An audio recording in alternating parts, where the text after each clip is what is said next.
recipe that always works for me is my go-to. It's called the Perfect 10 cookie. And I made the recipe with Christina Tosi, who is my dear friend and an amazing baker, founder of Milk Bar. And it's vegan, gluten-free, and it's delicious. The qualities I really value in a friend is a sense of humor and a sense of adventure. Items that I have in my wardrobe that have been with me the longest and will never go out of style are some beautiful vintage jewelry from my grandmother.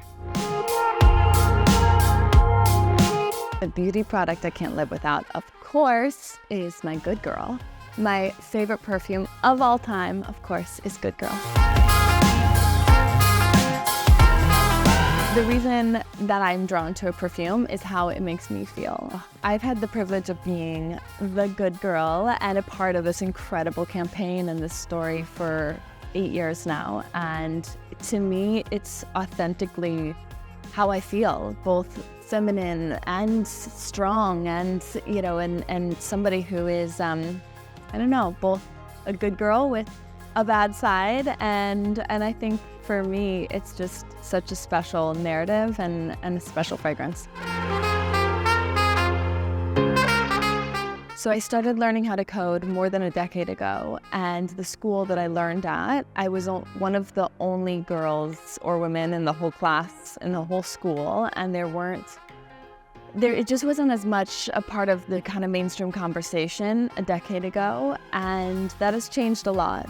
And Code with Kloss has been around we're going into our 10th year, and a lot has changed in the world. And because of programs like Code with Kloss and, really a lot of people working hard to make sure there's more access to these skills and this education and these opportunities. I'm really proud of our Code with Kloss community, and to me, they are a reflection of the future. And I believe that the young women and young people of our world today are passionate and hardworking, and I see the way our scholars take their coding skills and are working to solve big problems. And that courage and that curiosity really inspires me.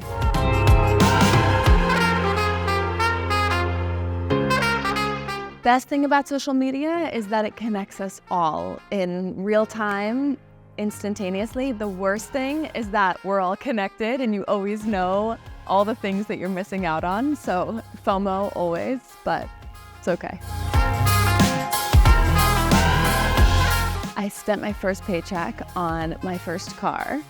I was 16 and I bought a used vintage Land Rover, and I still have it to this day. My mom is like, this poor car is barely surviving, but that was my first paycheck. I have so many fashion moments I really treasure. I've had the privilege of working for many years and working with some of the most incredible designers of our time, and many who are not here anymore. Alexander McQueen or Oscar de la Renta. And of course, I remember my very first season that I opened Carolina Herrera's show. It was the first time I ever opened a show, and I remember there were so many supermodels in the lineup, and I was ahead of all of them. I was 15, I was a baby, and I didn't feel, confident in my life maybe, but I think the way that I felt on that runway was so powerful, and it helped me kind of embrace that power in my life.